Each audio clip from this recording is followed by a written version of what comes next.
Hello everyone, welcome back to our channel. In this video, we will learn how to write and run Python functions in Jupyter Notebook. Functions help us organize code, avoid repetition, and make programs easier to understand. So, why these functions are important? Like in real world Python programs, we often repeat the same logic multiple times, and these functions allow us to write that logic once and reuse it whenever needed.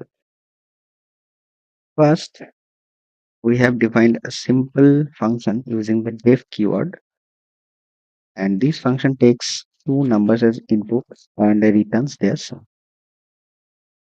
Now we have called the function and pass two values like this. The function executes the code inside and returns the result. Like we have taken 10 and 20, and this returns with the value of 30.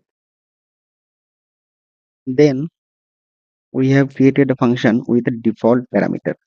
If no value is provided, Python uses the default value. Like here is the output of our input. And finally, we have defined a function that checks whether number is even or odd. The function uses a conditional statement to decide the output.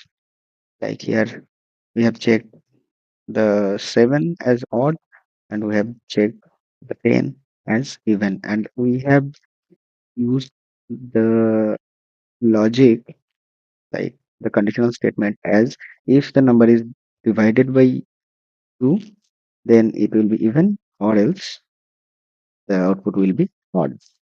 So functions make Python code cleaner, reusable, and easier to maintain. And using the Jupyter Notebook, we can write, paste, and improve the functions very easily. So if you have found anything helpful within this video, please subscribe to our channel and we will see you in our next video.